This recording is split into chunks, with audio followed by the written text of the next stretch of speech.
Programang ito ay rated SPG, striktong patnubay at gabay ng magulang ang kailangan. Ikinagulat ni Rigor noong sinuri niya ang pagkakakilanlan ng bangkay ng kinikilala niyang Beng dahil Olga Montenegro pala ang pangalan nito. Napag-alaman niyang kapatid ito ni Ramon Montenegro, kaya napagtanto ni Rigor na marahil ay gumaganti ito sa kanya dahil pinatay niya si Ramon at si Marites ang pinupuntirya. Sa ngayon ay blanco pa si Rigor sa totoong nangyari. Samantala, nakatanggap na lang sila Ramon ng tawag na nasa morgue umano si Olga at patay na ito. Kaya agad itong ibinalita ni Ramon kay Don Julio. Magaling na si Don Julio. Bagamat pabor kay Ramon ang pagkamatay ni Olga, pero nagtataka sila kung sino ang pumatay dito. Iniisip ni Ramon na isa ito sa kanilang mga kaaway. Kaya hindi pa rin sila ligtas dahil baka sila na daw ang isunod.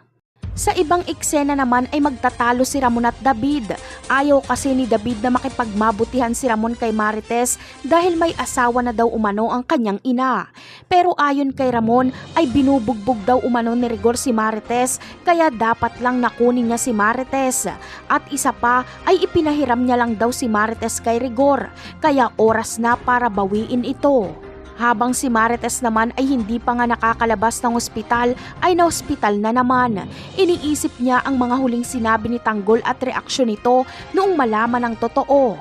Malinaw kay Marites na hindi pa nakikita ni Tanggol si Ramon. Kaya may isip ni Marites na impostor ang kasama ni Ramon na Tanggol. Tatawagan niya si Ramon at itatanong kung nasaan si Tanggol maghapon. Sasabihin ni Ramon na kasama niya ito. At dito ay sasabihin ni Marites na impostor itong Tanggol na kasama ni Ramon. Kaya abangan na lang natin yan sa mga susunod na episode. Paalam!